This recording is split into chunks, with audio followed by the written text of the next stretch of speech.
Welcome to Ben Nevares podcast with your host, Ben Nevares.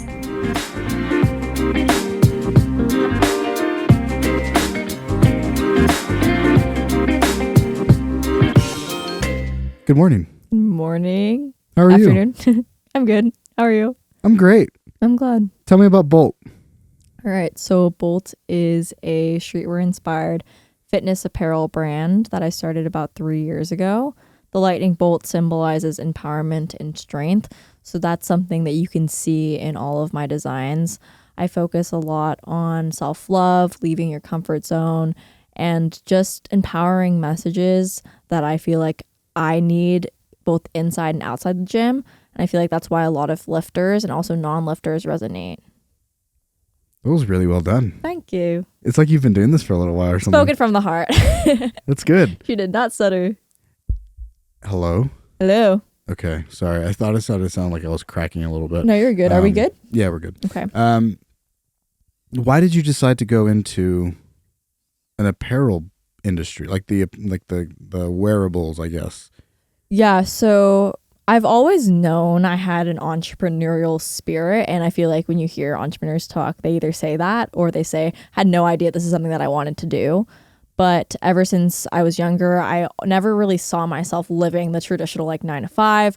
Once I graduated high school, I tried, going the traditional route, pursuing a degree, pursuing the corporate ladder, and didn't really work out for me just because of how I learn and also my working style. So I did a lot of research on ways that I could make money without a college degree. I looked into real estate, looked into freelancing, and I came across what was really trendy at the time, social media marketing, and taught myself all about social media, content creation, graphic design, all of those different things through YouTube videos, paid courses, just kind of became a sponge to every avenue of knowledge on the internet at the time. And then I went onto Upwork, found some freelancing gigs here and there, working for different e-commerce brands, doing their social media management, stuff like that. I ended up realizing I have those skills, but I wasn't fulfilled because it was nothing I was passionate about. I wanted to apply it to my passion for lifting and for my passion for fitness. Also empowerment and the feeling that lifting gave me, not just strength physically, but also mentally, emotionally. And I wanted an avenue of creative art to put that feeling into. And I just kind of chose the clothing route. And I haven't stopped ever since. I've enjoyed it. You did all the right things. Yeah. Thank you. I'm in the middle of learning a lot of taking the paid courses and doing the entrepreneurial jam, learning how to do more edits on this thing, learning how to do SEO stuff or digital marketing and e-commerce is the course that I'm currently taking right now. Cool. And it's been I'm going to turn down these lights just a little bit. Yeah, no worries. Ambient. Yeah, a little bit too bright. And so it's been a fun journey, but at the same time, a journey that I feel like I should have started a long time ago, oddly enough. I feel like there's just so much to learn and so much to decide to go into. Yeah, but hindsight's 2020. The best time to start was 20 years ago. Second best is today. So I'm glad that, you're taking those steps now. I also think a big part of learning, and this is why I say I don't do too well in the traditional learning sense of school, picking up a textbook. I'm capable of doing that, obviously, but I think the best way for me, and I think a lot of other entrepreneurs or maybe just people in general, is instead of being a sponge and absorbing all of this content, which is great, that's the half of it. The other half of it is actually doing it and learning through that, coming up with ways to creatively solve problems, coming up with ways to be innovative and set yourself apart. And that's why I like to think that business has taught me a lot about life. at such a young age, because you're being forced to, how do I stand out around thousands of other brands at this convention, and you have to kind of force yourself to think creatively, like with a limited budget, how do I do these things? And that's like the best way of learning, in my opinion. So. And that's a very valid opinion, Thank especially you. when first starting out. Like, how did you first start, I guess, building enough revenue that you could become more creative in your, or like you'd have to be less creative, and I think maybe like more bulldozy through things. Like you can like attack an item and just say, oh, just here's the cash for it, I can go ahead and move forward and order 100 of these guys, versus at the very beginning, like trying to find all these different like small, like going to Fiverr, going to Upwork, and going to find other people that can like help you do these designs. At what point did you finally like get there, I guess? So when it comes, and correct me if I'm misinterpreting the question, when it comes to designs, I design everything myself. I probably should have started off with that. I went to a high school that is kind of like college. Like they had college classes, and so for the 4 years I was there, I was taking graphic design classes and learning. So I'm really blessed and grateful that I went that route and that it was an opportunity that presented itself to me. When I very first started, I had a couple of, maybe like $2,000 in savings from, this part-time job that I was working in high school, right? Nothing crazy, but I just, every couple of paychecks, I would just put some money aside and go from there. And then when I decide that I want to go full on entrepreneurship and business, it's like truly taking a step of faith. Also not being delusional, but just having faith in yourself and having confidence and knowing that, okay, if I go do this financial quote unquote risk, I'm going to take the steps to make sure it makes sense, and kind of alleviating the high chances of risk, because of course everything in business is going to be risky. But I took that money, invested it into just private label activewear, right? So just sports bras, shorts, nothing crazy, nothing new. And went from there, started my website, just like the basic level stuff, and just kind of got the ball rolling and getting my foot in the door. And it wasn't anything crazy. I started designing my own stuff and expanded to the more what I'm doing now, unique things rather than just like private label, slap a logo on it. But I definitely was in the red. Of course, it takes a lot of time and money and effort to invest into something. I think that with social media gurus trying to sell courses and selling the dream of entrepreneurship, they make it seem very easy, right? Use ChatGPT to do this and use Canva, and then you'll suddenly have them like $1 million. You just need to market correctly, and I can help you with that. It's like, yes, but also, where are you getting the money for ad spend? Like there's a lot that goes into building a brand, and obviously use your discretion, right? Don't keep on throwing money at something that's not working, but also you need to spend money in order to make money. So I was losing money for about a couple of years, which is, I know it sounds silly saying, but I knew deep down in my soul that this was going to work out. And I'm sure anyone who's been successful can feel the same way. Like no one else believes you except yourself, and that's kind of all you need. Then I was in a unhealthy relationship. I lost myself in that process. I just kind of felt like I was ugly, worthless, just lost. And once I chose myself for the first time in a long time in that relationship, broke it off with him. And then I created Self-Love Club, which is the design that I'm wearing right now. It's one of my best-selling designs. Just a heart that says Self-Love Club, has the crack in the heart, symbolizes heartbreak, but also if you shift your perspective, it looks like a lightning bolt. So it's about changing that narrative, turning your pain into power. And the back has all these affirmations that I struggled to see at the time. And I was finally starting to see again, like I am valid, I am worthy, I am loved, I am beautiful, all of those things.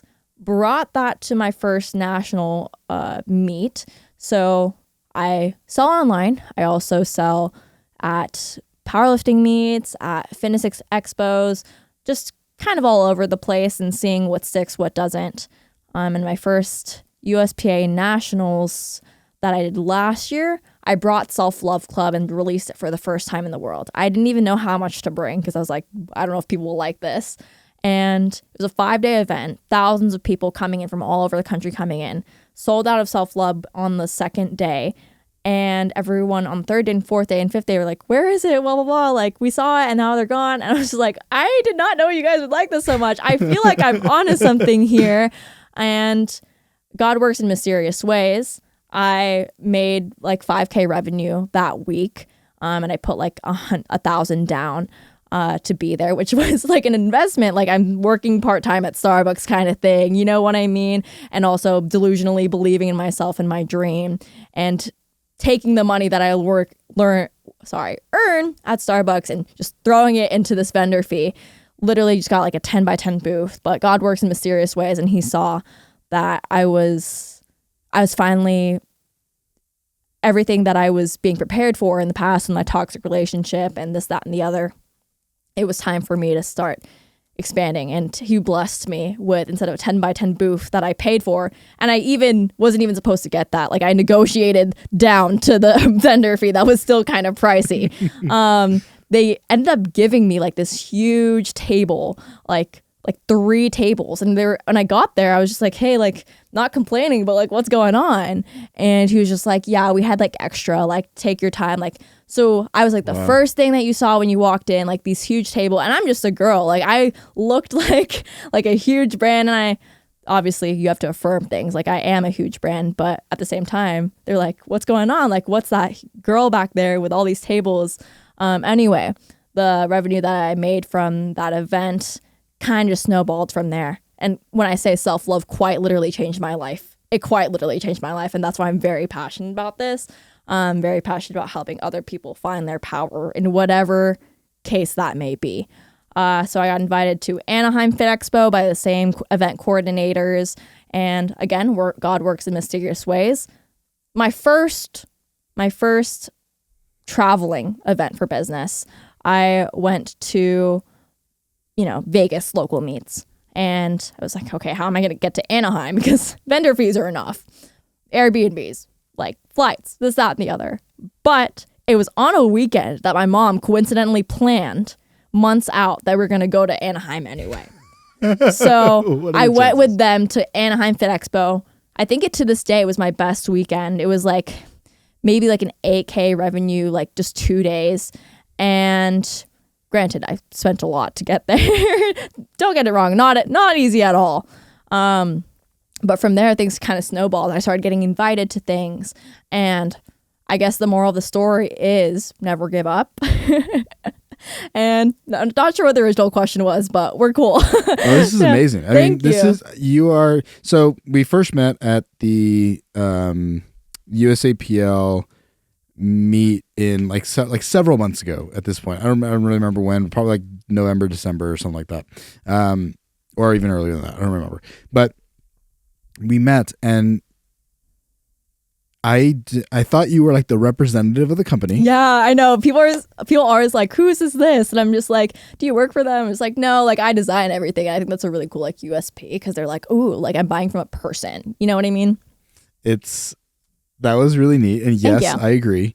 You're also, I think in that space, maybe you're tired, but like, maybe like, I mean this with all love. Yeah. Like, but when I first met you, I was like a little spacey. Like, I'm not sure, like if I like, am I being weird and awkward or is she awkward? I don't really know. And then it became, but it ultimately easy to talk to. Yeah, thank you. And that was inviting and warm. Thank you. And then months later, again, we saw each other at that same event or that same venue. And then it felt like there had already been such a relationship built, like rather quickly. And I don't know why. But it felt good. I was like, oh, hey, Aww. like, hey, how's it going? It's nice to know somebody else who is an entrepreneur, I think in their early-ish stages, right? Like you see these huge brands like, I think Dark Sport is one. That's a popular one in the fitness world. And and you don't like, they just all of a sudden appear. And in my opinion, and then like you have they started from a small, probably a mom and pop shop, right? Like maybe they got an investment, or maybe they started, but they're doing what you did. What they did what you are doing, and you're working at it very, very well. Thank you. And like now listening to you talk about it more in depth outside of that venue, like so well articulated, and it's also very authentic, like very genuine, and like the real difficult game of being an entrepreneur, like learning, okay, am I paying for ads? Like, I don't even know how to run a Facebook ad. I don't know how to run a Google ad. Is that something that I need to do? Well, that's not something you need to do, but it's an option for you, and you can see if it works for you, right? So it's a lot of this experimenting game. And then just the way that you're able, you speak very well, and like Thank your you. story is very, very beautiful, and like I do agree. I like there's so much. So I know there is. Whenever people ask, I'm just like, all right, how much time do you have? Yeah, we have all day. All day. Yeah. The self-love, I love, like saved your life in maybe the financial sense, but you and I also, can go into depth. I'm an open book about that. It happened a while ago, and so I'm comfortable speaking on more about that. I'm happy to hear, but yes, I want to go into that. Yes. And in your little, I'm going to call it a little monologue there. Yes.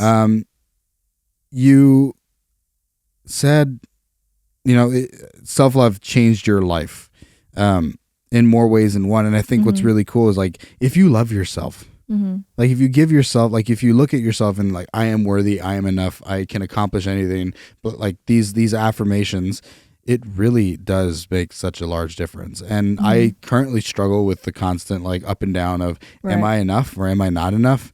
Being in sports for a long time, I think that it's easy to attach value to the success in that sport.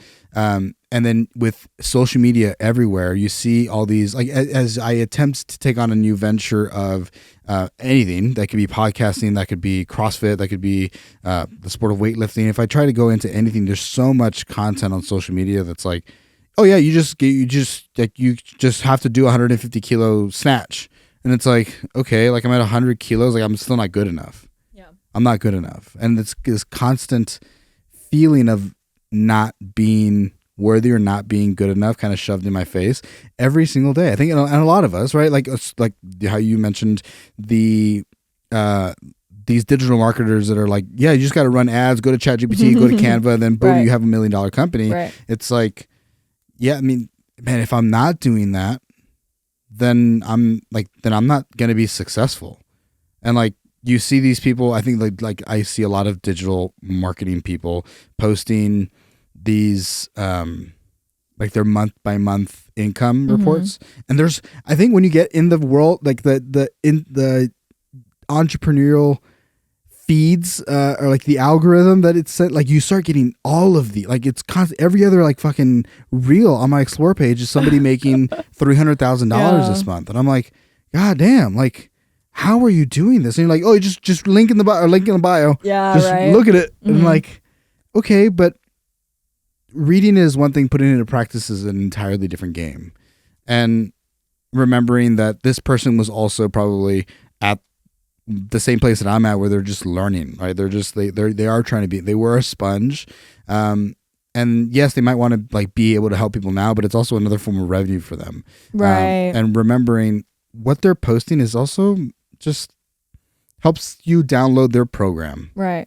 And like think smaller a lot of times, like what's happening with me and my computer, what can I do, what can I learn, and then now just continue to do that over and over, and then maybe I'm going to run an ad and see what that does and see what that looks like and see how that feels, and is it good, is it valuable, is it not, Yeah, I think to a certain extent it is quote unquote that easy. I'm a huge believer in like subconscious blocks and limiting beliefs about ourselves, and our subconscious doesn't care about our success or our happiness. It cares about survival. So to a certain extent, we do self-sabotage and stop ourselves from doing the hard work.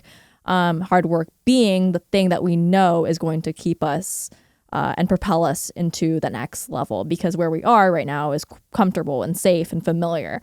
And so I think to a certain extent, it's true. Like it is that easy to just do the hard thing. There's something keeping yourself from doing it. I call it the work. TM. The work is what you need to do, but you need to do it, but you're holding yourself back for whatever reason. So I think to a certain extent they are onto something. However, it's not easy in the way that maybe it's portrayed or framed. I've been part of groups and discords, and I've had mentors and all of this stuff where Shopify screenshots are fake. I worked with a guy for my website who showed me his like click-through rates and all these like metrics. He worked on websites and able to better convert. And I worked with him, and a couple of months later he texted me and he was like, I'm sorry, the screenshots were like fake. I found God, like I'm being honest. And I was like, hey, it's no big deal, but that's the industry, right? People can easily fake things. And even I'll come out and say like, yeah, I post my Square screenshots of like how much I made and I'm proud of myself. But to a certain extent, you guys don't see that I cried at my new job yesterday that I picked up in order to invest and keep on doing this, right? You guys don't see that. So I think to a certain extent, like it's a double-edged sword. But yeah.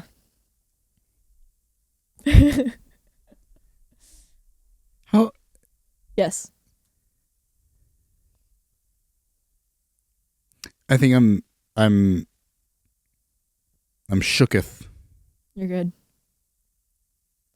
It's really neat. Thank you. Yeah. And a lot of really cool insights. And you are very young. Thank you. Yeah, I am. How old are you? Take a guess. I like making people guess because when they speak to me, they think otherwise. And of course, the life that I live isn't one of the typical person my age. I was almost going to spoil my own age, but so close. But I also have a baby face. I stand next to my little sister, and she's taller than me, and she wears a lot of makeup, and everyone thinks I'm the younger one next to her, and I'm just like, cool guys. Okay. At least when I'm older, I'll have a youthful glow. Asians don't raisin. Yeah. It's a good thing. That's what they say. That's what they say. A lot of SPF and lotion. I don't believe in sunscreen. Really? I don't believe in a lot of like big. I'm okay. We're not gonna get into my conspiracy theories, but I'm like, big pharma. Like, I don't believe in what the government tells me to do. What's best for me, like anti-cetal. Yeah, I'm the whole 9 yards. But I'm waiting for your guess. I like it. I'm gonna guess probably a little high. Okay, do your thing. 22. Okay. That wasn't too high. I'm 21. Okay. Yeah, so that wasn't too far off. Yeah. Yeah. Cool. I figured. Okay. Thank you. Cool. I don't know. Yeah. Yeah. Okay. Well, there you go. 22. 21. Yeah. 21 it is. Yeah. Thank you. I let it be. What's the word? I let it get to my head a little bit when I first started off. I was like, oh, people aren't going to take me seriously, this, that, and the other. But anything that could be a disadvantage to you is also an advantage. And in all honesty, you are your own worst critic. Most people do not care. I have never once in a business email gotten a question about that, or anyone, wondering or taking me less seriously. Working with, these vendors and working with these event coordinators, when I pull up, they don't like look at me funny, or they don't say like, oh, you actually need to go home. Like, where's the owner of Bolt? Like, where's Rhea? I'm like, oh, it's not a huge deal, right? And on the same coin, if someone does judge me for that before they even get a chance to know me and understand like what I'm capable for, or they're just closed-minded and this, that, and the other, that's not someone I want to work with, right? For every negative person, there's someone that would love to support you. So I think clip that. That was gorgeous. Oh, thank you. Yeah, and she did not stutter. I'll clip it. I stutter a lot, and so I'm also. I do too, but sometimes when you're locked in, I get passionate. Like, I'm either a yapper or I don't have any words. Like, it's got to be something I'm passionate about. That's fair. And obviously, your company is something you're passionate about. Of course, yeah. You're. I don't know. I can't get over the fact that I don't know. For some reason, I had an assumption that is an unfair assumption, and I'm glad that we're sitting here today to have this conversation. Oh, you're all good. Yeah, I can be I can be kind of mute at powerlifting meets. It's a little overwhelming, and I've gone to so many of them. So I usually like throw in the AirPods, noise cancel, and I kind of like throw my hoodie on, just like eating my meal prep in the corner until someone comes up to me. But it's like for hours on end, like they're just blasting like rock music, and no one really talks to me except for like in between flights. You know what I mean? So, but I do love every interaction I have with people. I always say like there's no bad meet, there's no bad expo. No matter if I like lose money and I'd get 0 sales, at least I form those connections with people and I remember people. Like obviously if we didn't really have a conversation, you didn't really tell me much about you, I might not remember you. I'm only human. But you, of course, I remember there was this girl in Houston. No, sorry. There was this girl in Memphis for USAPL Nationals. And she mentioned that she lived in Houston. And so when I went out to Houston, I asked if she would like to get coffee. And she was like, how do you remember me? And I was like, how could I not? You know what I mean? We had a conversation. So obviously with scalability, that's a little bit difficult. But there are special interactions. And it's like, this is why I do what I do. I love that. It's Thank you. more about the relationships than it is just about selling a product. And I think that's probably the most valuable thing. Even in like through scalability, if you're going to like just try to service 10,000 people, 20,000, 100,000, whatever, how many orders, like what, I don't really know what like a good average is per month, like for a big brand. I don't really know. Either. But like to stay personable towards all these people and like to go to these events and still just be a good human being for whatever reason sometimes seems so distant. But I think that's the way you build a good company. And it like, regardless of how the scale of it, who gives like at the, like, I kind of don't necessarily always care at the end of the day, like how big, why am I going to compare myself to Google or compare myself to like, am I able to do what I love? And am I doing something that's good? And I get to meet some cool people and have a good time and live a good life. And yes, it's hard, but it's going to be hard if I'm working for somebody else in a very different way. I'm going to always want to do this thing that I never did. And so at least I'm choosing to do this and I can kind of create my own schedule. And like, sure. there's a beauty to all of that. And then fuck the scale. Like, yes, like profitability is important. But like if you only ever service your local community, that would be any other business 30 years ago. True. 40 or 50 years, whatever, like more companies were these mom and pop small shops that were like, yep, I go to Dorito get my shirts. And like that was cool. And I'm like a little bit lost. Yeah. So I think it's super valuable that you maintain relationships. I think it's a very beautiful thing. Oh, thank you. Yeah. I'm actually made a reel and it was saying like the same kind of idea, but with social media. Like we can get so caught up in like the followers and comparing yourself to numbers, and you don't put them into perspective of like how many people that actually is, because we become like almost numb or desensitized to it. Even if you have one follower or one person that you impact or one conversation that changes someone's life, like that is still more than 0. That is still important. And so it can be kind of hard to get stuck in the comparison trap. And especially like when starting off, what we were talking about earlier, when you see these gurus kind of selling the dream, selling the lifestyle, that may work for a couple of years, but you'll get burnt out of it if you don't find yourself enjoying the impact. It's not, and something someone told me, and I'm so grateful they did at the time, about a couple of years ago when I first got started my entrepreneurship journey. He was kind of friend/mentor. And I asked him for some advice and some help. He was like, business is not for making money, and business is not for having the Porsche, and business is not having the 6-car garage. Business is for helping people. And that really just shifted my brain chemistry. Because obviously you've got to pay the bills, and obviously you've got to feed yourself and put a roof over your head.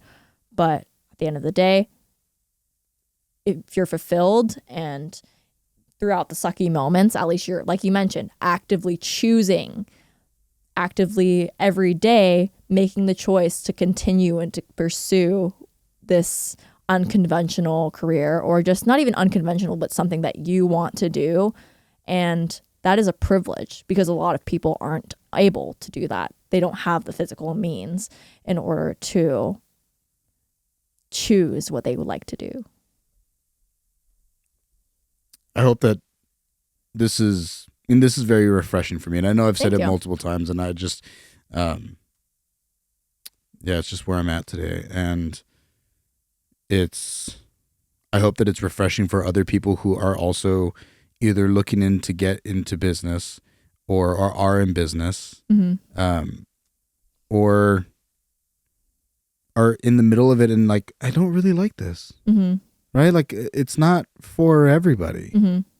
And it is like attractive to see a big number from these people that are posting these numbers on social media.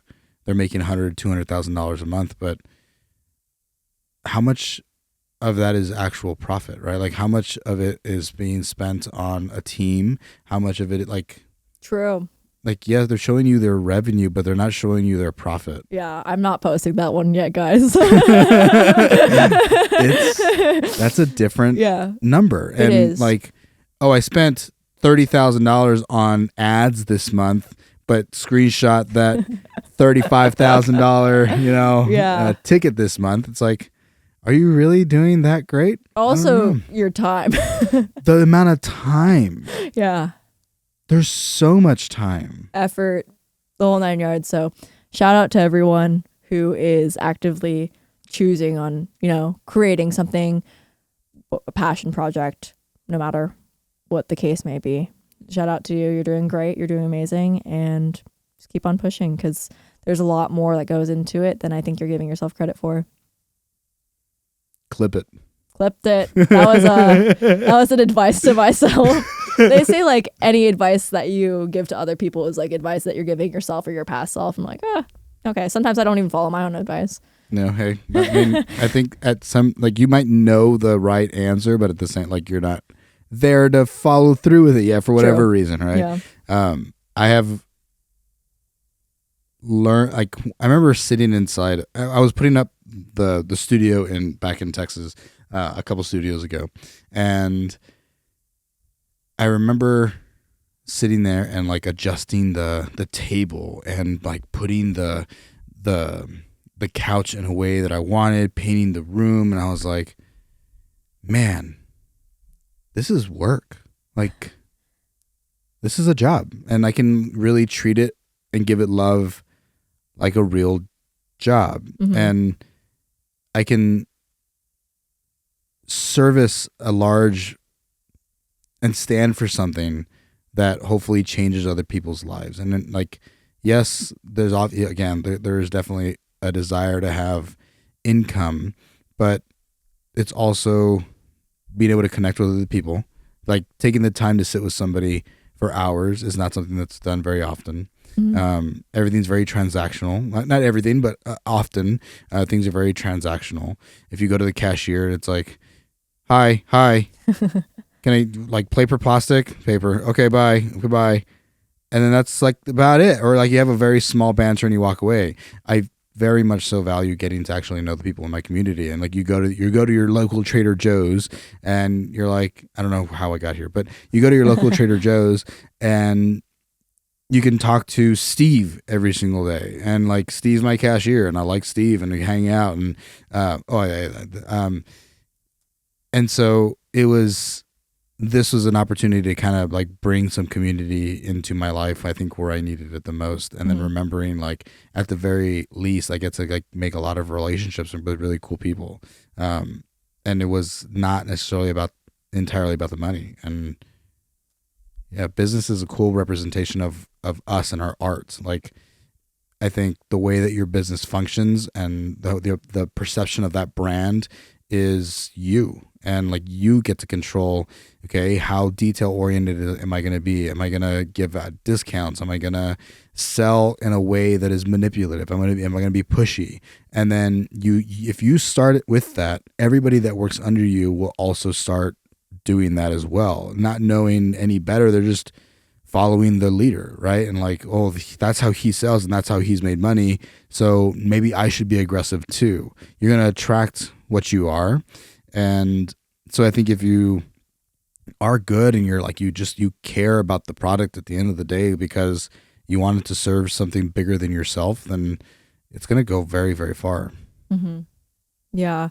I don't know how we got here either, but my old coach, a great salesman, like he could say anything. I was like, sign me up. You know what I mean?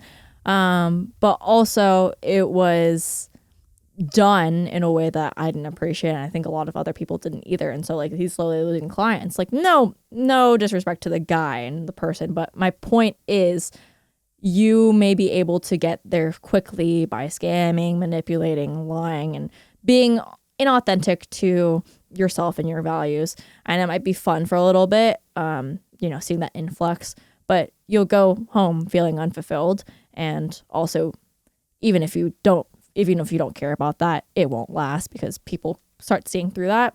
I like to think you're right. It's transactional. Every interaction you have with people is transactional. Everything is energy. So a handshake, we'd be exchanging energy. You giving me $35 for that bolt shirt. You saw the value in it, and that's an energy exchange, and you're showing me that you see value in it.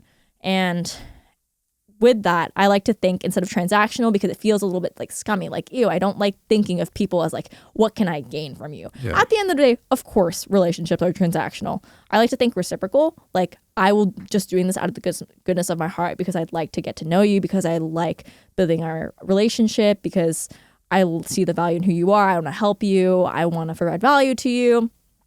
That is, ironically, that is the way that you can get the most benefit, instead of thinking like me, how do I serve others? And when you serve others and focus on giving rather than receiving, God actually blesses you. And obviously use your discretion. Don't think, oh, okay, well, God's going to bless me, so I'm going to give other people. It's just ironically, when you do that out of the goodness of your heart, from that energy, that's authentic energy. Some of the most like craziest experiences that I've had are from connections that I formulated through just authentically being myself. One day I went to a coffee shop wearing Bolt, and I met someone who's one of my greatest friends. Shout out Grace. I said Grace friends. And now she got me into modeling. And it's just one of those things where you have to be authentic to yourself and not think, how do I benefit from this person? What can I do for them? And ironically, that's when you start to see the benefit. I like that a lot. Thank you. I don't necessarily know that I purchased a shirt because it's yours. Yeah. More than like it could have been almost any design. Yeah. I was more I think trying to support what you are doing. Thank you. At the end of the day. Thank you. I know it is hard. Yeah. It is not easy. And like you have to be willing to be vulnerable and take a risk and be like, when I first started doing the podcast, it's like, you're doing a what? And it's like, yeah, I'm doing a podcast. And like, no, I'm standing for my podcast, damn it. Like, this is something that I'm doing. And t-shirt design and manufacture, I'm going to call it like, it's like supply chain management, I guess, more than anything else. But like, and running a business that focuses on apparel, is something that I'm doing, and you stood by it. And it's admirable. Very admirable. So tell me about self-love. Oh, gotcha. Cool. So maybe, where are we in the year? Maybe about a year and a half ago, I found out that my ex-boyfriend was doing things I didn't appreciate, disloyal to me, and I don't need to get into the whole logistics of it, but infidelity. And I was at a point where I was like, okay, like, what do they have that I don't?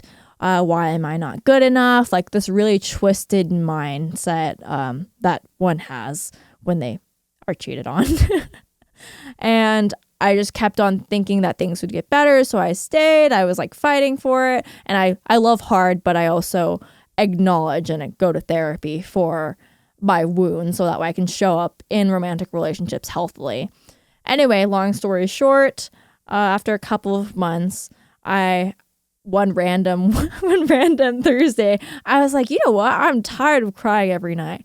And I was just kind of like, hey, I do not think that this is best for me. And I also don't think it's best for you. Like, let's separate. Let's go our separate ways. Wish you the best kind of thing. And honestly, oh gosh, I hope he never finds this. I actually I wasn't sad. You know what I mean? I wasn't sad after I broke things off. I actually felt like so much relief because all of that mental energy that I was putting into why I'm not good enough for this person. Why do they not find me attractive that they have to go elsewhere, right? What do these girls have that I don't? And it was so liberating. And I could finally put that mental energy towards myself. It felt like a weight had been lifted off my shoulders.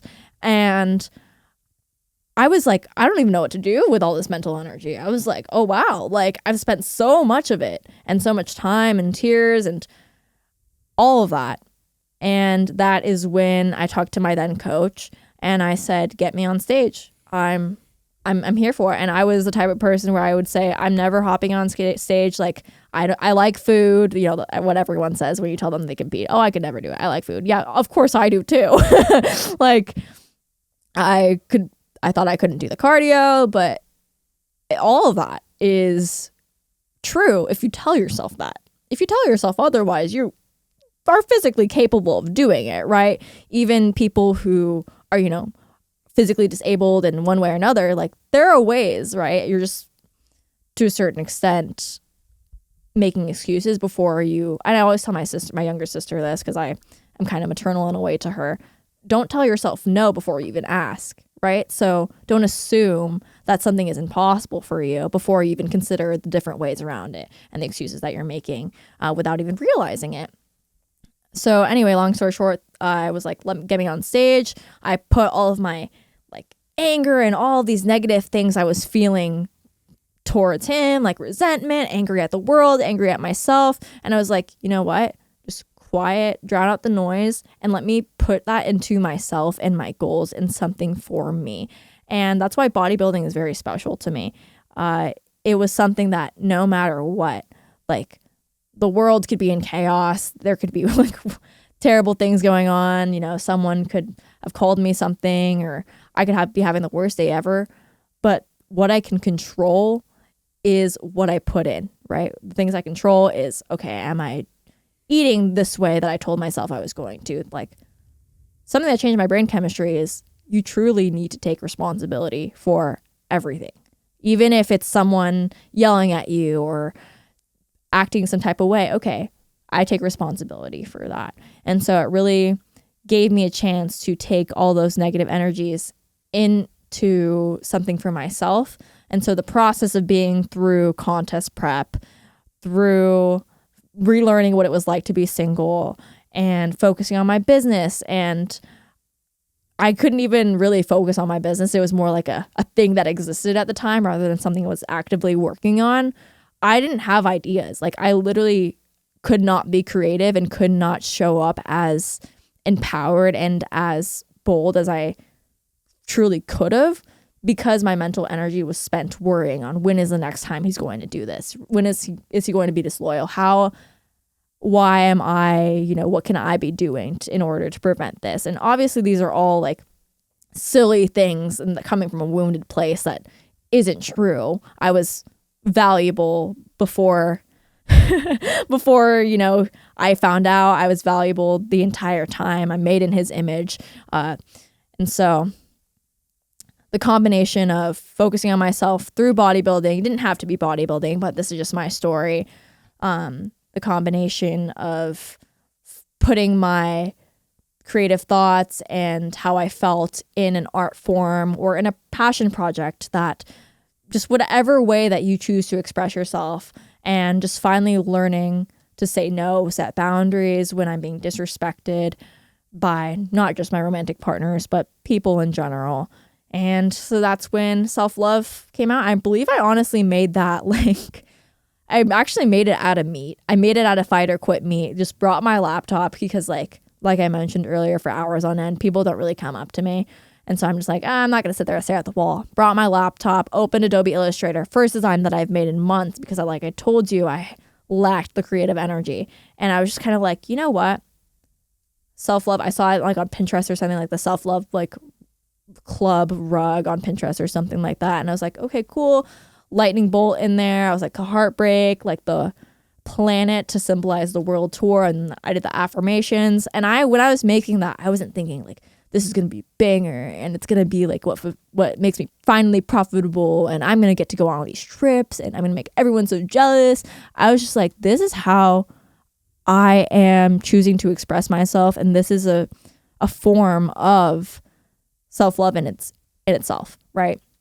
And so I think that it really shocked me, and it makes me very happy, of course, that people are attracted to it, and before they even know my story, before they even know the terrible things the anxiety attacks and the nights I cried myself to sleep next to him while he's like sound asleep, like, oh, like life's all good. And I'm sitting next to him crying, thinking I'm ugly and thinking I'm worthless, and actively choosing to stay in a situation where I'm not valued. Before anyone knows that, they resonate with self-love in some way. They're attracted to it, like their eyes go to it, and they have a story of their own, whether it be through their body image or, everyone has their own story with it. And that's why I really am proud of what I've built with Self-Love Club. So that's that. What a fun journey. Thank you. I know. Yeah. It also taught me a lot about trusting the process, right? Like in the moment when I was absolutely down bad, like you could just tell in pictures, even when I'm smiling, that I'm not happy.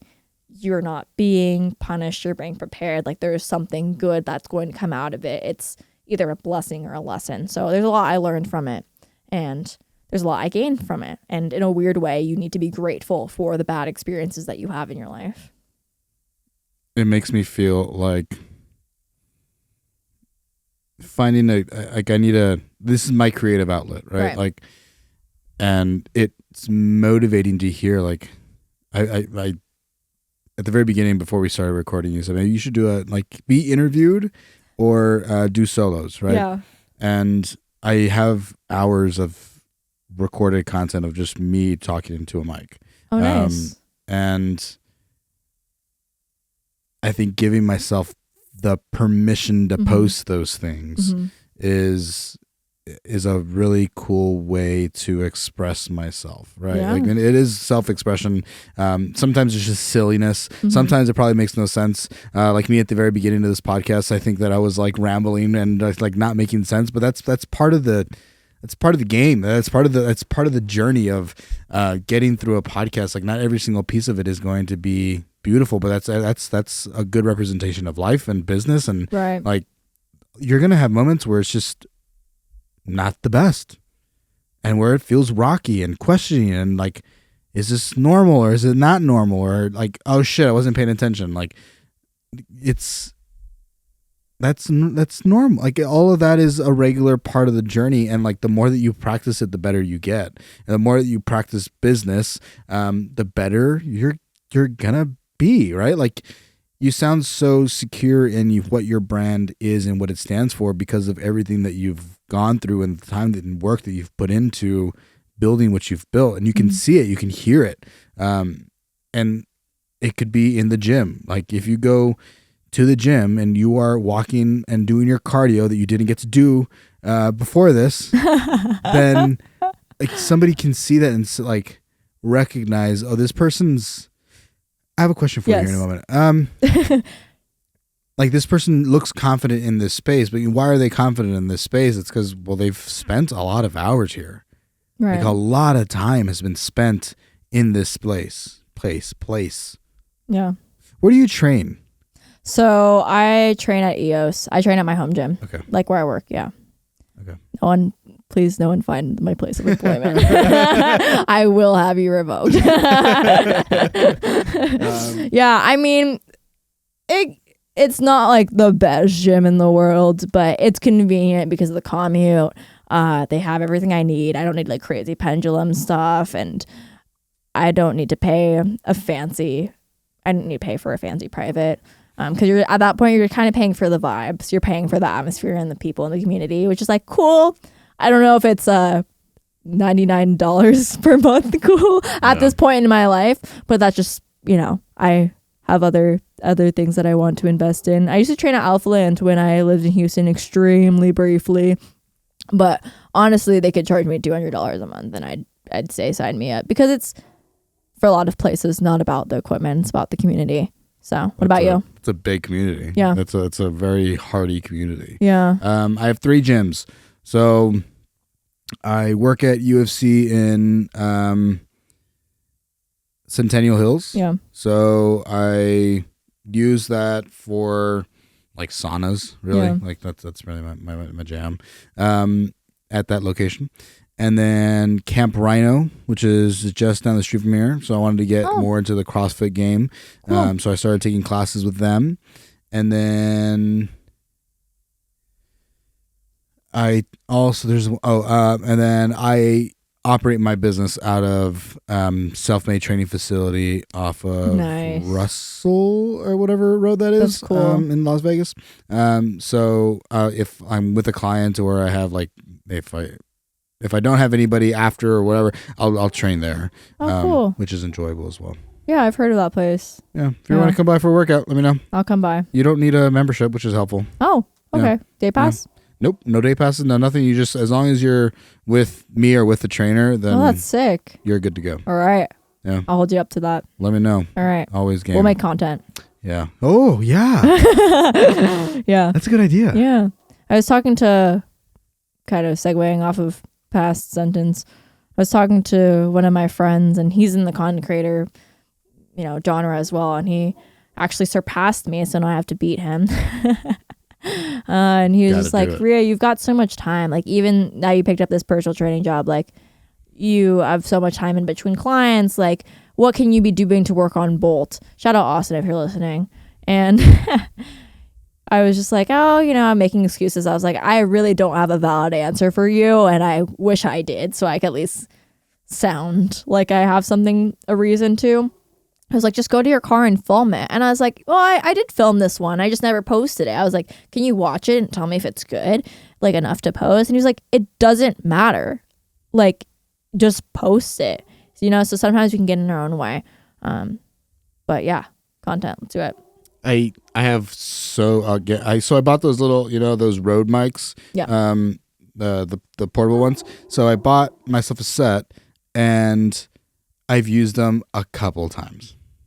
Yeah, you know what? I wanted to do a podcast of my own. I've done on and off podcasts of my own, but I never I think since I associate it with myself and I ever so change, I just went months hiatus. And I was like, okay, I'm going to do it again, but for Bolt, and have it relate somehow. And I was like, okay, since Bolt's my baby and an extension of me, maybe I won't be as scared. Still got the tripod that I ordered from Amazon, a ring light, the whole 9 yards. And I haven't touched it. But honestly, that's another thing. You don't need the fanciest equipment. Does the world's best painter need $1,000 brushes to make a good art piece? So it's just part of literally what I mentioned earlier, being innovative with what you have. The tablecloth that I still have to this day isn't one that I spent a couple $100 on. That's custom, and they printed my logo on it. I took one of those white vinyls from Michael's, probably $8, and then I printed out my logo in two separate 8.5 by 11 pages, and cut it out on the vinyl, and then painted in the negative space in my logo. So it's just it's good. Yeah. Anyway, I like it. Thank you. Yeah, and content is hard for some strange reason. I think it goes back to those limiting beliefs of just over analyzing and also under analyzing, because I did that for some time. I was just oh yeah, I can't overanalyze. I just need to be posting like randomly. And then I would take like the worst angle and it would be terrible quality. It wouldn't even wipe down my camera. And it's like, there's got to be some effort in it, right? Yeah. So it's like just a weird balance of everything is energy and like, what are you portraying in that? Part of it is the marketing, like grab someone with your hook and make it like a trending audio. But to a certain extent, another part is like, are you providing value, whether that be in education, entertainment? I don't know what the other one is. Also, I think I put content in two different categories: content for consumption and the other. I didn't come up with a name for the other. Content for consumption is like baby sensory videos, like just random things that you watch and you don't remember you watched it because it like didn't provide any value, but for some reason when you see it, you turn into a little baby getting their dopamine, and you're just like, I can't take my eyes off of it. Cat videos. Yeah, stuff like that. Just content for consumption, just like wasting your time, like doom scrolling. And like those will get a lot of views, but like what besides the clout and vanity metrics are you getting? Content for value and content that you're using to help people or market your business, which in turn will help people, could get like, maybe it won't go viral because like we all love cat videos. Maybe it won't go viral, but like we mentioned earlier, the impact. I feel like there's a reoccurring theme in this episode. I think so as well. Yeah, it's so cool. Providing a lot. We didn't try it. Yeah, right. No trying. It was very organic, which is nice. That's the thing too. We don't have to try in order to provide value. Comment and subscribe if you got value from this, so you can validate us. There you go. I want to be a podcast that people can come to that is ultimately provides value and is not just like slapstick or comedy or whatever. And I like those comedy podcasts. I watch Bad Friends a lot. I used to watch a lot of Two Bears, One Cave, Your Mom's House, like some of my favorite podcasts, some of my favorite comedians. I think the biggest thing that I like, the most valuable thing I get from them is, yes, laughter, sure. But at the very beginning of my introduction to them is like, these are masterful communicators. They can hold attention. They know when to make you laugh. They know how to make you feel. They know a pacing. They know, like, they are the best communicators that exist. I love comedians because of their ability and their practice of the language and of other people's emotions. And so when they get into these conversations that are, yes, they're funny, but then all of a sudden they'll have this like emotional intelligence that like really shines through, and all of a sudden you're like, wait, what? Like, what was I watching? Like, I just learned something about how to treat people, or like somebody's perspective on being in the business of entertainment. And like, that was super neat to me. Now, still very much so value it, but for some reason I'm moving less and less away from content in general. I've almost gotten bored from content. Yeah, create more than you consume is what they say. Yeah. And that's pretty, I don't know, it convicts me. I'm like, oh, okay, I'm definitely not doing that. That's a good one. And these last couple of weeks that this has been operating a little bit more steadily, consistently, it feels really good to be able to just sit down at that computer and like create content. And flow state. It feels so good. And knowing that, or believing that what we're discussing impacts anybody. And then these last couple videos have gotten more traction than I've ever had in my entire, like 100 videos before that. And then all of a sudden these last 10 or whatever are doing really, really well. And it's like, cool. Like, hopefully it continues to impact enough people that people are willing to share it and they get value out of it. Because I am getting more and more tired of content for consumption. Yeah. Another thing that you can remember too is with podcasting, people will go back to like, your older episodes too. So I think that's something that we can forget is people can go back and look, and even like a week after you're like, oh, like this video flopped, it's doing terrible. Like someone could end up finding that and it could change their life, right? I think it's cool that it lives in perpetuity. True. Like Yeah. as long as it's on my page and I decide to keep it public, then it's there for anybody to go back and listen to. Mhm. Some of them I wish were better. Yeah, but it's good to be cringe. It's good to cringe at yourself because it means that you grew. Yeah. If you went back to my first episode, it's like, wow, man, that sucks. Also, that's another reason why I like content, because then you can kind of see how you were at that time. It's almost just like a time capsule. Technology is great. I love that it's a time capsule. Yeah. Like I have friends, like really close friends that have come on the podcast, and I hope that everything stays good forever, whatever, as long as it can. But one day this person's going to pass away, or I'm going to pass away, right? Like, and this is going to be a culmination. Like, we are all a culmination of our relationships and experiences. And so you get to see Ben through other people, but also other people through Ben as well. And whether I'm here or I'm not, like that gets to exist for anybody. It's like a beautiful book that also has a better personality to it, because you can see it, like you can hear it, you can see inflections, you know the way that the writer, the creator is meaning for a statement to be displayed is not up for interpretation. It is very plain, it's very clear, and there's a beauty to that. I love that. And I understand like people like reading books because it allows them to have like the creative, like, well, I think he said it like this, or I think, but I like things that I can hold on to a little bit. Interesting. The balance of things being open to interpretation, but also just like, this is what it is, like take it or leave it. This is who I am, right? In this moment. And that changes every second.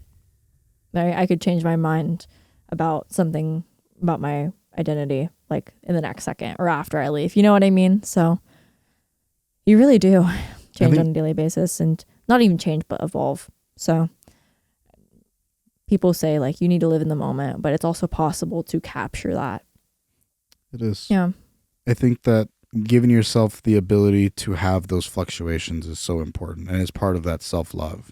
It's saying like, I remember I was sitting down and eating at this really nice restaurant, and they had like an appetizer, right? Or like a whatever, like a board of cheeses and meats and stuff, whatever. Charcuterie board.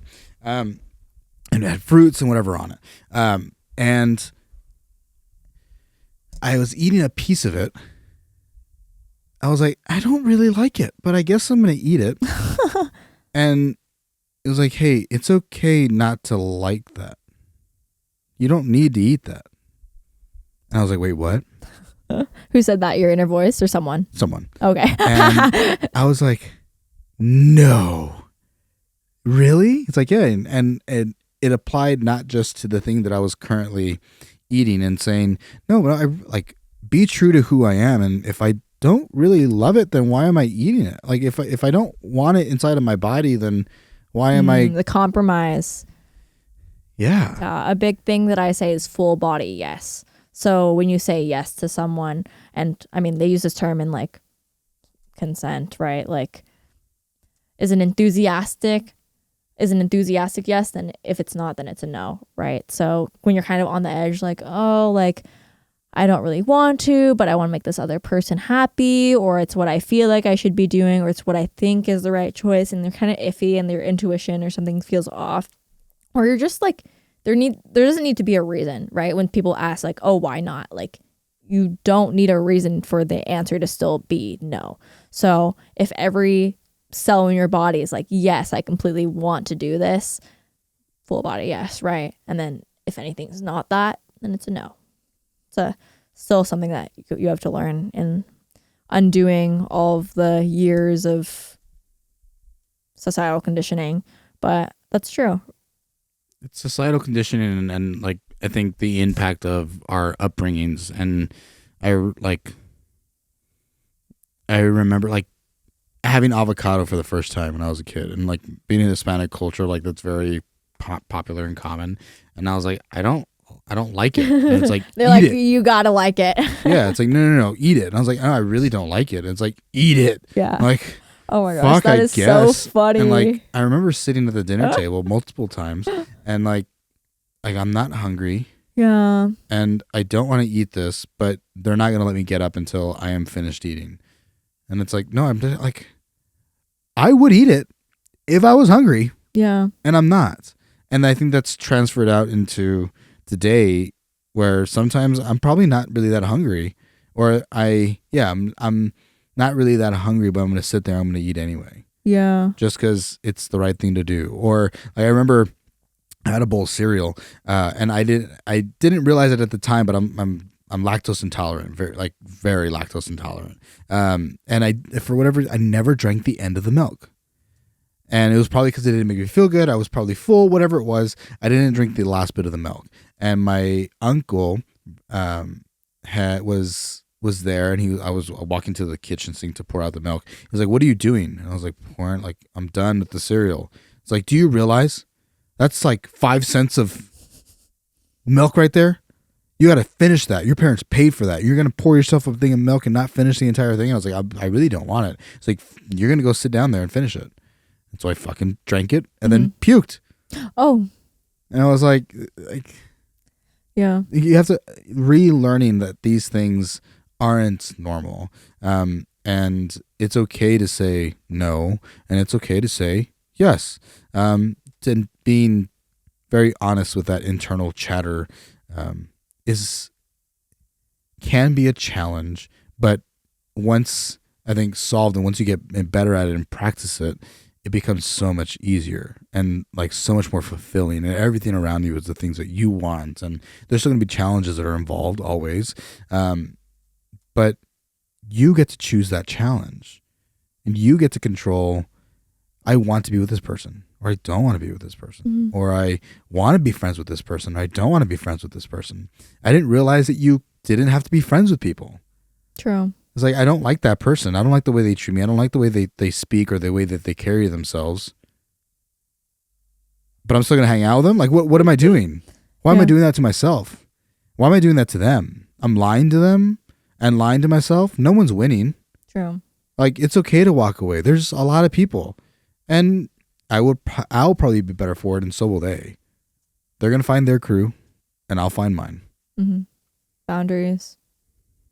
Yeah, and with the milk analogy, it kind of reminded me of like our initial thought is like the truth, and our bodies know best. And then just like once you wipe away that initial thought of like, oh, like, no, I need to go back into this, like your intuition, right? The initial thought being your intuition and your body knowing what's best for you. And it can show up physically too, which is crazy. The body keeps score. But good book. Yeah, I haven't read it, but I don't know. I just say that.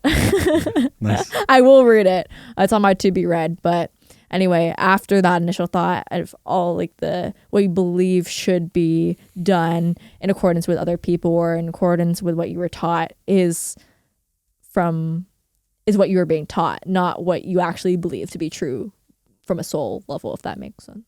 It does. But yeah, boundaries. Boundaries. That's the second theme. Clip it. No, I'm just kidding. Every time. Honestly, it needs to be a sound effect.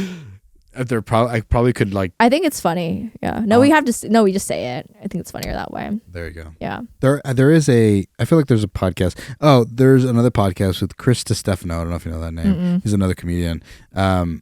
They say clip it and then allegedly. A lot. Oh, allegedly is so funny. Oh, I fucking love that. Yeah, It's my so friend good. told me that. Like, when we were talking, and we don't want to say anything self-incriminating, but like obviously people know it's us. But you also just have to like throw in a like, and allegedly this happened. Yeah, it's a funny one. Yeah, that's funny.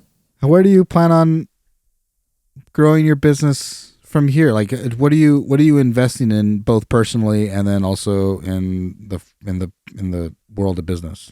Yeah, I mean, so like we talked about earlier, social media is a highlight reel. I don't flaunt like the fact that I wanted to move to Houston to expand and grow in the industry, which, I mean, for most people listening who are athletes, I like to assume that you know that Houston is kind of the mecca for the people in the fitness industry right now with Alpha Land and whatnot, and Christian being out there and just everyone flocking there. Anyway, long story short, Christian Guzman, founder of Alpha Land, founder of 3D. Yeah, of course. Yes. I don't know him, but hit me up. Have you on the podcast? Oh my gosh, I love him.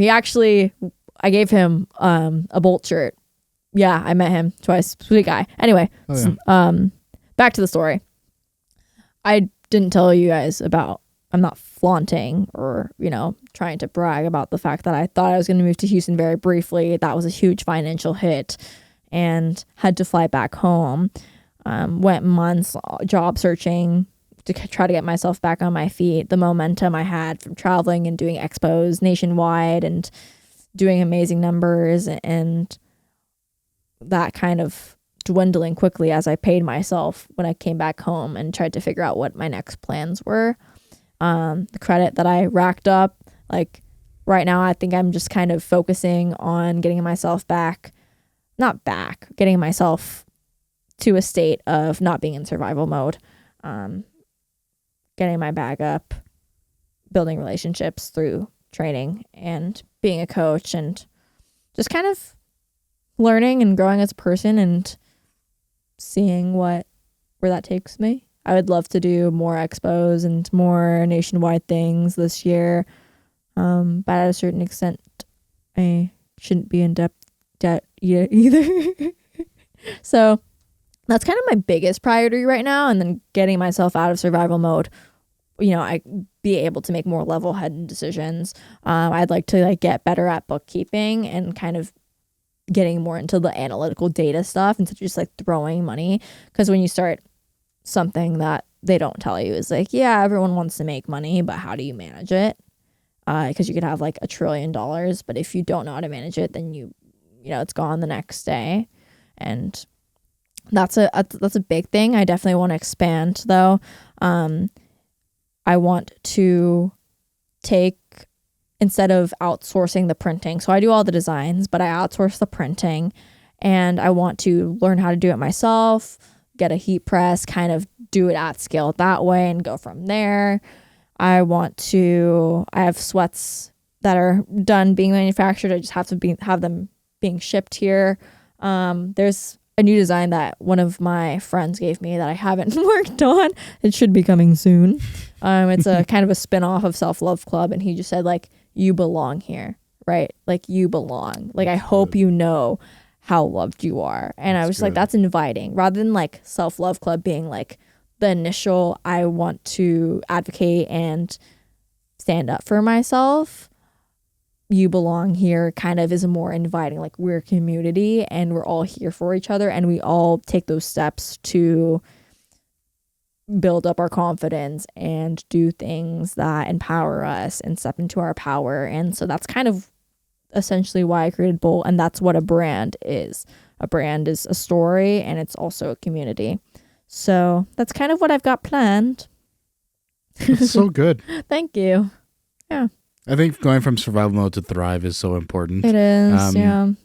It's very difficult to make forward, have clear thoughts on how to move forward all the time. It is difficult, and I've been in survive mode for a little while now, and it's wearing, but it's also very. It's a time that gives you the opportunity to kind of realign priorities as well, so that when you are in thrive mode, you know that those decisions that you're making still align with maybe keeping you out of survive mode, because you've been there, you know what that feels like, and then how you get out of it. I think it also takes a lot of it gives you more time to be introspective, because that's your option, and that's also, I think, massively valuable. Who do I want to spend my time with? Where do I want to spend my time? Am I at the bar? Am I at the gym? Am I going to meets every month to help get back to my community, but at the same time also help grow my own presence? You get to choose these things very intently. Mm-hmm. More creative. Clip it. You get to choose. You get to choose. You get to choose. Clip it. But yeah, thank you. What about you? I know we're switching roles here, but I'm That's curious. okay. Yeah. What about me? What? With podcasts, like what's next, or not just the podcast, but what's going on with you? What's next? Plans? Well, we got monetized on YouTube. Yay! So yeah, I know, right? Kind of cool. Yeah. So This video is sponsored by sponsored by Manscaped. So oh my gosh, actually. Yeah. So yeah. But in the future, well, that means I can get more and more ads played from YouTube, and then I can start making some cash that way. Good for you. Which will be helpful. See what happens when you keep at it. It really does. And then also learning like SEO is important. And I felt that it was almost like wrong of me to invest into marketing. Like, oh no, it's not as organic, but like, how do you think people get out there, man? And then they have a functioning machine that now functions on its own. Like, that's how businesses work. So that's been kind of fun. I'll continue to podcast. I've been, I think about 2 to 3 a week would be the ideal. Solid. So quite a few. So we'll talk more about that after we sign off here. But yeah. I would like a couple more sponsors. So if you're interested in sponsoring the podcast, hit me up. Sounds good. So that'd be nice. And then just personal training. So I have a couple clients. I don't have a lot of clients. I like to keep it that way. Ideally, I have no more than 10 clients at a time. It gives me a good amount of time, but it also is quite emotionally draining. Oh, I'm sure. At times, like if you're servicing that many people or like a large body of people face to face, and you really do become invested, then it can be like you're talking very personally, one-on-one every single day with all these people. Like I don't know. For me, that's just me. Some people can handle it super well and they're awesome at it, and that's fantastic. But I get very involved with my clients, and I love them. Like they are like they. I realize that I am providing a service of health and wellness, and so some of my clients are in their 60s, and I have some of my clients that are in their 20s, 30s, right? And so like there's different values there or different priorities for different people, but at the end of the day, like you're teaching people new skills, preventing preventing any like mental health diseases or you're improving mental health while maybe decreasing the risk for common diseases like Alzheimer's or dementia, which is super neat. And then reduce the risk of diabetes, which is important, especially now. I think that it seems to be a very common issue. I think that's part of why, I think it has a lot to do with the way our food system is designed, unfortunately. And also how our medical system is designed and our education system as well. I would like to get more in depth in how I can give back to my community in a health and fitness way. And so, like there's a place here in town that does like a trade school for personal trainers. So I just reached out to them, and I would like to get involved with them. I have a love and a passion for, I think at the end of the day, teaching. Like that's what I'm doing with all the clients that I'm with every single day. I spend an hour with them. I teach them new skills.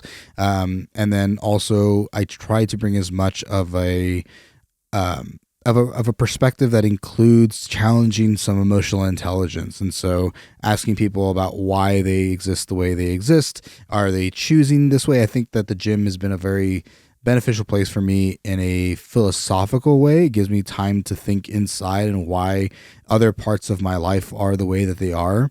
A lot of hours have been spent with earphones on, just doing the thing or hanging out with friends or when I was growing up, we had a gym that was right by our house, and I remember taking the time to go to the gym, and then all of us as a group would go get tacos together or whatever, right? And like those are some of my favorite memories ever. And there was no alcohol, no one was fucking around, nothing was crazy. We were just going to the gym and going to have food. And like that in itself was just a good time. Mm-hmm. And remembering that I can get back there and enjoy the people around me. And what fitness did for me changed my entire projection of my entire life. There's no way that I would be here today. There's no way that I would have probably been gotten a master's degree or gone into research or met the people that I met. Like there's no fucking way. And so in those sessions with these people, I want to be able to offer something that's more than just what is the lifting of the weights, right? So I'm trying to offer a little bit more sense of a community, and emotional intelligence, some business, like if they are, and most of them are entrepreneurs, like how do we tackle these other issues, like be a consultant for them as a third party consultant for their business. And so like I've have my own companies. I've done this in a different way, but I've also managed large projects. And so like, what can I give back to you, or what can I like mirror off of you that ultimately maybe you can take and be like, oh shit, I'm going to use that, or some skill, like how to ask the correct questions, and communication as a skill. It gives me the opportunity to practice it, but also I think it gives other people the opportunity to practice it as well. So continue to do that. Hopefully get a couple more clients and I'll be capped out, and then continue to do this. And then I need to get back up on my fitness game, man. I really do. Yeah, I think it's common for a lot of people who've been at it for a couple of years to kind of lose sight of like setting those goals, because it's just become second nature kind of thing, right? But setting those goals, I think for a lot of people who are beginners or haven't really gone to the gym, think fitness and they just think, oh, like you're just getting a goal of like weight loss or a goal of like a toned body. But it's more than that. It's life lessons, it's discipline that comes when you get the vanity goals that you have set for yourself. But it's also nice to continue once you reach those goals. I was trying to explain, it's hard to explain to people who aren't in the space. But, you asked me about my fitness goals. I kind of already like hit all of them. You know what I mean? I hit them like years ago kind of thing, but it's about setting new ones, PRs, and just kind of keeping that same energy, even if the passion wasn't lost necessarily, but just forgot it in a way. I'm in that place right now where like my goal was to go compete for Team USA. Oh, cool. And we accomplished it a couple times, got to place, got some medals. And then after that I was like, okay, now what? And it was really hard for a long time. Mm. Like really, really hard. And like it gave me the consistency. It gave me friends. It gave me an immediate community, and a community that I was like very close with. We're all in college. We all have a lot to relate off of. And right now, my goal is maybe some kind of ridiculous at times. But I haven't worked out like arms in a long time. I Let's stopped. set an arm workout together and film content. I'm game, 100%. Yeah. After this, let's go. Oh, actually? I don't know if you're game, but but we definitely should. We could though. Yeah. And as long as Self-Made has the incline ellipticals. They don't. What is wrong with people? Yeah, unfortunately, no, I'm just I don't kidding. think there's any. The cardio equipment there is not my favorite. To be honest with you, I love Self-Made, and they're making improvements and they're getting better. But the cardio game could definitely have an improvement, massive one. So yeah. Or we can just go to your EOS. I mean, that's cool too. But I think that if you're gonna get better, you're gonna get better gym equipment. Yeah, I know. Right. So like, I mean, you could lead that workout for sure, because this is not my jam. So I started doing blood flow restriction training. So that's been kind of fun. I tore my left labrum on my left side, or obviously my left labrum, on my shoulder. And I didn't give it as much rehab as I probably should have. The rehab that I went through was not not very great. The guy would be like, yeah, just like swing your circle around, and then he would like go and watch the TV. And I was like, cool, man. Like, Thank you. That's what I pay for. Yeah. So that was, and so I atrophied quite a bit on this left side, and then I broke my scaphoid in my wrist. For those that don't know, the little bone right in like the snuff box area. I broke that guy like 2 years ago, and then again resulted in a little bit more atrophy. And then I had an ulnar nerve. I had some pretty gnarly neuropathy inside my around the ulnar nerve, and so it still exists today. I still have numbness and tingling on my left. These two guys here, hand will like just like clench up pretty aggressively at times as well. So I'm trying to give this guy a lot of rehab and give it some love. And so biceps and triceps and shoulders and stuff that I haven't done since like I first started in the gym when I was like 12 years old. Like who, like what every like 12-year-old kid is like doing bicep curls and push-ups and whatever to like look good. I'm a little bit different of an intense now, but still a very fun one. Do you have like the lateral raise machine where you like not like They dumbbell? do have Yeah, one. do that. Or like when you sit down and you just have the pads. Yeah. Yeah, do that. Because you're not using your wrist for that. But I want to use as much of my wrist as I possibly can. Oh, okay. You know, I mean, I want to like, I need it to continue to grow and develop, and like I need more calcium to be laid down on that bone. I see. And it's also been a little while, but apparently most people don't recover nearly as fast as I did, and I'm glad that I did. And what I did was, I don't know if you've heard of like the law of transference.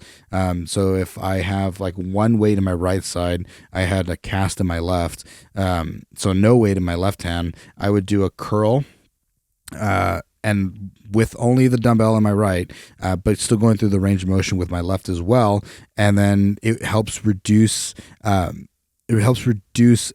while in a cast while being immobilized. And the reason for it is because the brain will think like, oh, this side's also doing work as well. That's so cool. And, I was able to get out of my cast within like 2 months or something like that. I think right about 8 weeks, or 6, which I think is pretty normal. But the break was pretty much all the way gone, and I went to doing like overhead presses and push-ups and whatever within 3-4 months. And apparently that's not very common for that bone. Usually it takes like about a year, because it's like the least amount of blood flow to that area, so it's like a really, really bad bone to break, because it's very rare that you can recover without surgery. So that's kind of cool. Yeah, I haven't heard of it, but I've seen like the videos where like you put a wall in between your two hands, and you have your real hand, and the other one is like a fake rubber hand. They hit the rubber hand, and you're like, ooh. Yeah. But it's crazy. The human body is very smart. It is very smart. It is very, very smart. Meant for survival, so love it. Yeah. Right, give it some love. Mm-hmm. Yeah, it's important to give it love. Yeah, don't hate on it. Did you ever struggle with any abuse of any substances? Struggle?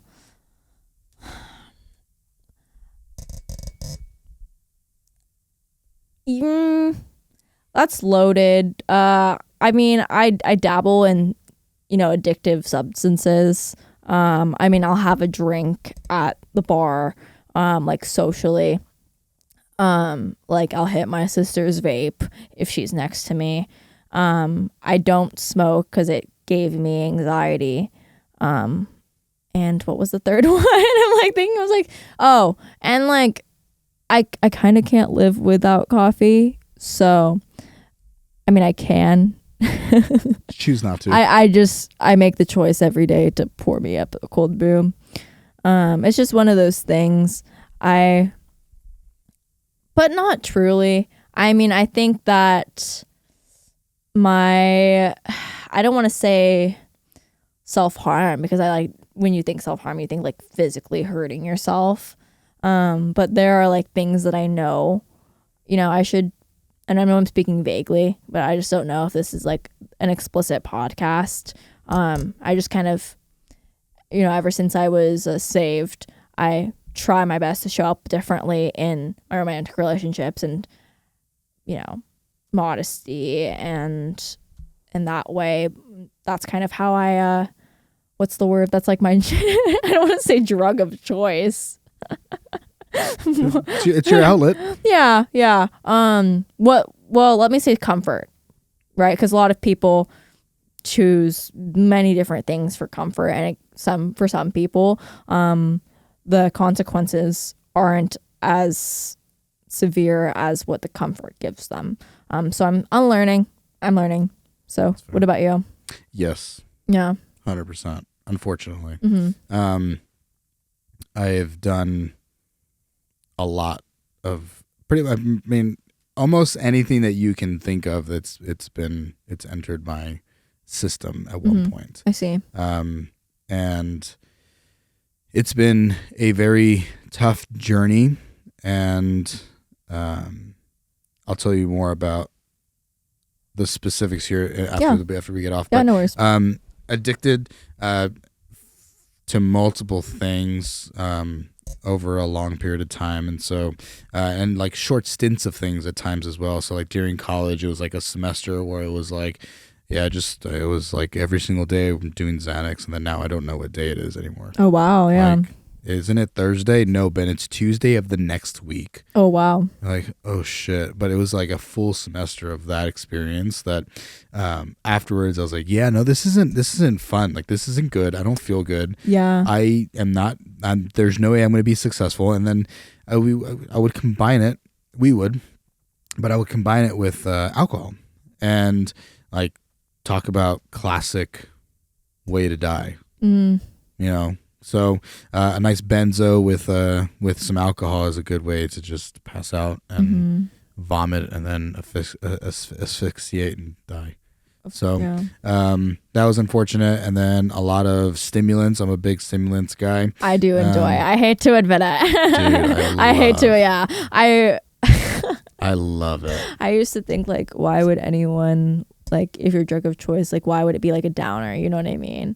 And I was just like, I'd rather fall asleep. Like you said, Xanax, like that's just never appealed to me, because I was just like, if I'm gonna take something, I want to be like up, hyper, you know. But thank you for being vulnerable and sharing. Yeah. I mean, I have more to share if you want to listen. All right. Yeah. Cool. But maybe not. I don't know. No. Yeah. It's totally fine. It left me. No, it's totally fine. Up to you. But you know, we're all doing, you know, I wouldn't have known, right? I would never strike me as the type of person, and it's like, what even is the type of person, right? So you never really know what anyone's going through. Okay, not funny what you had just shared, but I thought of something else. Like yesterday, this guy yelled, like rolled down his window and started screaming at me, saying I was like running through red lights and like I'm a terrible driver and I'm an idiot and like blah blah blah. And I was kind of like annoyed at him. I was like, bro, what is he like talking about? And then I realized I was like, bro's probably just having a bad day. And I was like, he doesn't even know like what kind of day I went through. Like, what if my mom died this morning kind of thing? Like, it would have been valid for me to run a stop sign. But it's just one of those things, like you never know what anyone's going through. That's what I love about this opportunity to sit down with somebody. Sonder. I think that's the word. It's like the feeling of remembering, like, you know, imagine you and I are in like a room full of people. We're at a convention or something. And you just take a second, think about everyone here has their own life, their own friends, their own family, and like their own things that they're going through, their own job. Like, and so we're all just figuring it out. Yeah. I remember I realized that one day when I was tripping balls. I had just taken LSD for my first time. And I remember sitting in the backyard, and I saw there's cars close enough, like the expressway was close enough that I could see it. And my thought was, you know, there's an entire life inside that car with an entire set of emotions. Yeah. And their own problems. And that, like, that, I don't know. It was, for whatever reason, I don't know if I'd ever, like, it was, maybe I had thought of that in the past, but it was like so profound and eye-opening of, you never know what other people are going through. Like, treat people well. Talk to the person at the cashier desk. Like, there's a reason I ask people specific questions, and maybe in an aggressive or a jarring way. It's I think can pull somebody out of just the monotony of their life and give somebody some excitement. Like, I don't know if you've like a monotonous job or like working at Starbucks, and like you have most people that come in, like put their order and they walk away. They put their order and walk away. And you get this one person like, hey, what's up, man? I'm and you're like, oh my gosh, you're treating me like a human being. Yeah. Like, I know I would always be like, hey, how are you? Like, can I please, not even please, grande frap. Like, cool, thanks.